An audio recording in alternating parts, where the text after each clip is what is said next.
But first, to the Virginia governor's race that is captivating the nation. Republican Glenn Youngkin and Democrat Terry McAuliffe hitting the trail ahead of Tuesday's election. And the viral campaign hoax that everyone is talking about will probably hurt McAuliffe. The disgraced Lincoln Project, which has spent more than $250,000 on anti-Youngkin efforts, is now admitting that it orchestrated this stunt, sending this group to stand outside a Youngkin bus to pose as white supremacists with tiki torches. McAuliffe's team quickly pounced on his rival, writing in a now-deleted tweet, "The Unite the Right rally was one of the darkest days in the Commonwealth's history. This is who Glenn Youngkin's supporters are." All of this comes as a brand-new Fox News poll shows that Youngkin is pulling ahead of McAuliffe by an 8-point margin, a huge shift from just 2 weeks before. And you can see there from the crowds for each candidate today that momentum is behind Youngkin, and it appears to be building from angry parents who are concerned about what their children are being taught in school.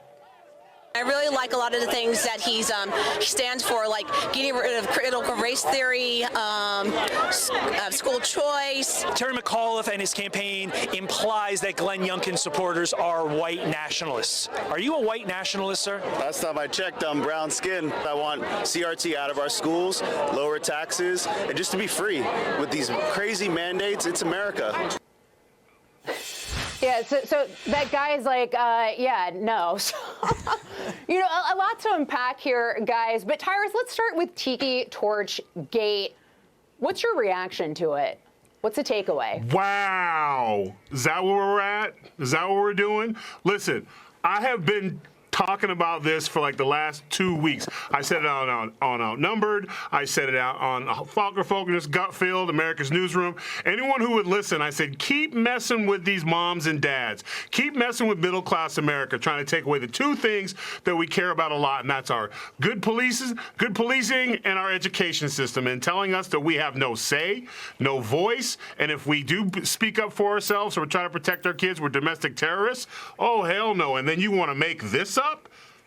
I called it. I said there'd be a huge upset, and it's not even going to be an upset. I'm calling it right now. It's going to be a blowout, and you have no one. The Democratic Party has no one to thank but themselves and ridiculous, racist, disgusting plots like this. Well, and of course, Lincoln Project is the group that shielded a sexual predator, and Governor Ralph Northam is a guy who was in blackface or a KKK robe. But I digress. You know, Jackie, let's get to the issue of education, because this is a top issue in the race. As viewers can see at home, this Washington Post poll has that education is the top issue, and it's increased substantially since September to October as the #1 issue here. I want to play some sound from President Trump in an upcoming interview with Judge Jeanine on Justice with Judge Jeanine, which is going to air tonight at 9 p.m. Let's take a listen to this. How do you see Youngkin doing against McAuliffe next Tuesday? I think he's going to do very well. Look, McAuliffe made a tremendous mistake, but it's really probably not a mistake from his standpoint. He believes it. Right. He said the parents have nothing to do with what their children are going to learn. They have nothing to do with it. I heard that statement. I said, is that going to be bad? Is that going to be like deplorables? Remember when Hillary made the statement, deplorables? I said, that's not a nice word. And it blew up. You know, Jackie, what's crazy about this is Terry McAuliffe launched his race, his candidacy on the issue of education. He did it outside of an elementary school, and he went from September, he was up 33 points with voters who education was their top priority, to now Youngkin is up by 9, a 42-point swing since September alone. How does that happen? It's a huge difference, and I think it's because people are finally waking up, realizing, for example, that the DOJ wants to stifle them if they go to a school board meeting and say that they don't support critical race theory. I mean, there are a lot of people out there who want to have some input on what their children are learning in school, and they don't want to be deemed terrorist because they speak up. They're scared to do it now, so they want someone who's going to protect them. Education certainly is a huge topic, but also the economy is really polling very high in Virginia as well. When you look at somebody like Glenn Youngkin, he is a businessman, Lisa. He was basically educated at Rice. He got his MBA at Harvard. He went on to First Boston. Then he worked at McKinsey.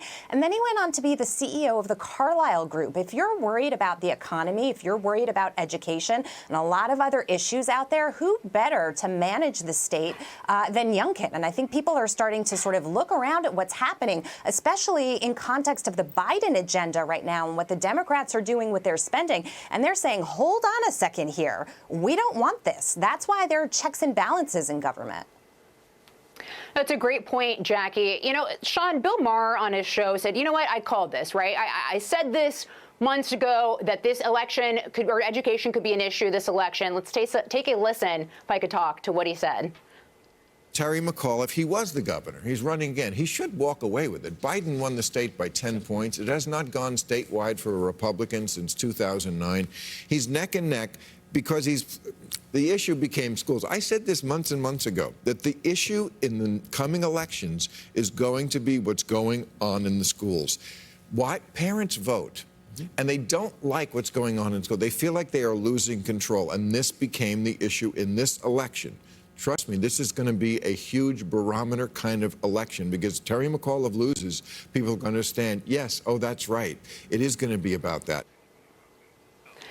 Yeah, so, Sean, we know that Terry McAuliffe has really tried to nationalize the race. He's tried to make it about Donald Trump. He's tried to say that Glenn Youngkin is an extremist, even though he comes across as Mr. Rogers. And Glenn Youngkin, he's run a very Virginia-focused race, issues, education, jobs, et cetera.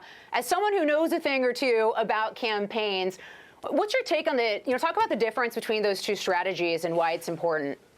Yeah, if I could in a second, though, I think it's important to note what Bill Maher just said, right? I mean, voters care about a lot of things. They might be very progressive. They might care about climate change.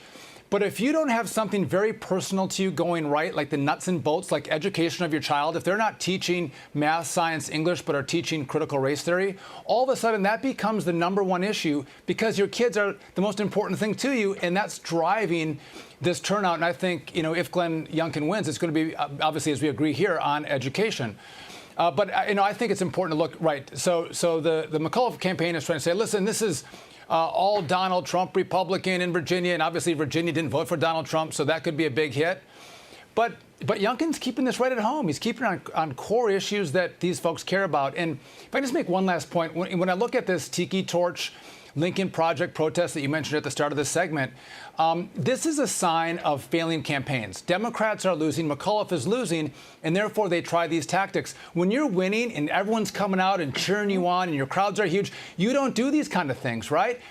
So I think, things are looking great for Youngkin, and if you're a betting man, that's a campaign I'd be betting on. And I'd also bet on Terrace's shirt. I called it. America. Always. Well, Tyrus, one, for having a great shirt, but secondly, because you were a former educator. Look, we're seeing support for school choice skyrocket in America. Do you think if Youngkin wins on Tuesday, Republicans could replicate this parents first agenda in races for the midterm elections? If they have any brains in their head, yes, the first thing they would do is run out and get deputized and start volunteering with the local sheriff or police office department. And the second thing would be picking up some night school classes and start substitute teaching on the side. Yeah, education, taking care and supporting our parents and supporting our men and women who put on that blue uniform and keep our neighborhood safe should be on the top thing, because those two things take care of everything else. When your kids are good, you go to work fine. You don't have to stay home. You don't have to call out. And school choice, yeah, absolutely. Parents will start thinking now, might see more private sector education. Homeschooling and getting your little mother ducks get their kids together and daddy ducks get their kids together for PE classes and science classes.